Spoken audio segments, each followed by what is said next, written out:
ଆପଣ ଯାହାକୁ ବି ପଚାରନ୍ତୁ ଯେ ଭାଇ ଏ ଭଉଣୀ ଦେବାରେ ଆନନ୍ଦ ଅଛି ନା ନେବାରେ ଆନନ୍ଦ ଅଛି, ସେମାନେ ସମସ୍ତେ ଫାକ୍ କି କହିବେ ନା ନା ଦେବାରେ ଆନନ୍ଦ ଅଛି।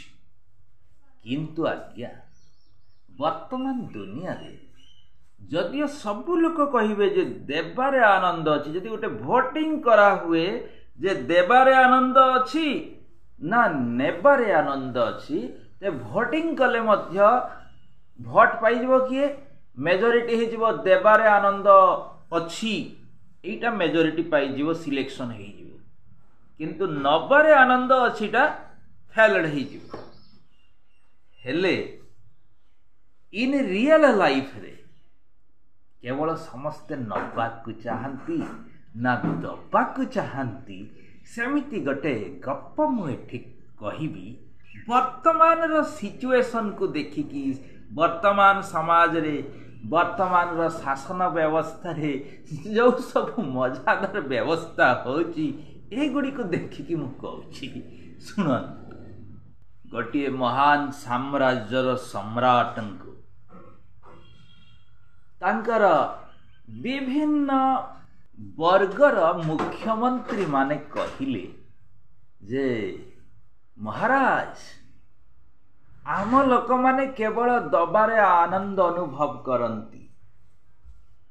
ସେଠୁ ମହାରାଜ କହିଲେ ଏହାର ଗୋଟେ ବାସ୍ତବ ପରୀକ୍ଷା କରିବା, ଯେ ତମେ କହୁଛ ଯେ ତମ ବର୍ଗର ଲୋକମାନେ, ମାନେ ତୁମ ଅଞ୍ଚଳର ଲୋକମାନେ କେବଳ ଦବାରେ ଆନନ୍ଦ ଅନୁଭବ କରନ୍ତି। ଠିକ୍ ଅଛି, ଗୋଟେ ପରୀକ୍ଷା କରିବା।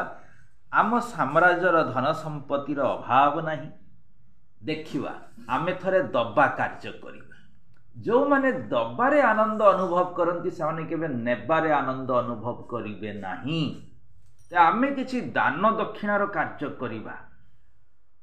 ଦେଖିବା, ତମେ କହୁଛ ଯେ ତମ ବର୍ଗର ଲୋକମାନେ କେବଳ ଦବାରେ ଆନନ୍ଦ ଅନୁଭବ କରନ୍ତି, ତେବେ ନବାରେ ଦୁଃଖ ଅନୁଭବ କରନ୍ତି, ତେଣୁ ଆମେ ଯାହା ଦବା ସେମାନେ ନବାକୁ ଆସିବେ ନାହିଁ। ପରୀକ୍ଷା କରିବା। ଆଉ ସେଇଠୁ ସେ ବର୍ଗର ମୁଖ୍ୟମନ୍ତ୍ରୀ କହିଲେ, ଆପଣ ଏମିତି କାହିଁ କହୁଛନ୍ତି ମହାରାଜ? ସତରେ ଏ ଲୋକମାନେ କେବଳ ଦବାରେ ଆନନ୍ଦ ଅନୁଭବ କରନ୍ତି, ଏଇଟା ଆଜିକା କଥା ନୁହେଁ। କେଉଁ ମାନ୍ଧାତା ଯୁଗରୁ ଏ କଥା ଆଜି ପର୍ଯ୍ୟନ୍ତ ଚଳି ଆସିଛି। ଲୋକମାନେ ବି ଏ କଥା ବିଶ୍ୱାସ କରନ୍ତି ଯେ ଦେଲେ ଆନନ୍ଦ ମିଳେ, ନେଲେ ଆନନ୍ଦ ମିଳେ ନାହିଁ। ସେଠୁ ମହାରାଜ କହିଲେ ଠିକ୍ ଅଛି, ତାର ଗୋଟେ ପରୀକ୍ଷା କରିବା ନା। ଆଉ ସତରେ ସେଇଟା ତାଙ୍କ ହୃଦୟର କଥା ନା ଓଠ ଅଗର କଥା, ସେଇଟା ଟିକେ ଦେଖିବା। ସେଠୁ ମୁଖ୍ୟମନ୍ତ୍ରୀ କହିଲେ କ'ଣ କରିବେ ମହାରାଜ? ସେଠୁ ମହାରାଜ କହିଲେ ଗୋଟେ ଦାନ ଦକ୍ଷିଣା କରିବାର ଘୋଷଣା କରିଦିଅ। ଯେମିତି ମୁଖ୍ୟମନ୍ତ୍ରୀ ମହାରାଜଙ୍କ ଆଦେଶ କ୍ରମେ ତାଙ୍କ ବର୍ଗରେ, ତାଙ୍କ ରାଜ୍ୟରେ ଦାନ ଦକ୍ଷିଣା କରିବାର ଘୋଷଣା କରିଦେଲେ ଯେ ମହାରାଜ ଅମୁକ ତାରିଖରେ ଜଣିକା ଏତେ ଲେଖାଏଁ ଟଙ୍କା ଦେବେ, ତେଣୁ ନିଜ ନିଜର ପରିଚୟ ପତ୍ର, ପ୍ରମାଣପତ୍ର ଦାଖଲ କରନ୍ତୁ।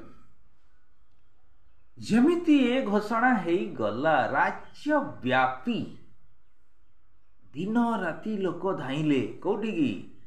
ନିଜର ପ୍ରମାଣପତ୍ର ଦାଖଲ କରିବା ପାଇଁ, ପୈଠ କରିବା ପାଇଁ ମୁଖ୍ୟମନ୍ତ୍ରୀଙ୍କ ଦରବାରକୁ ଦୌଡ଼ିଲେ। ସେତେବେଳେ ଦିନ ରାତି ସମାନ ହେଇଗଲା।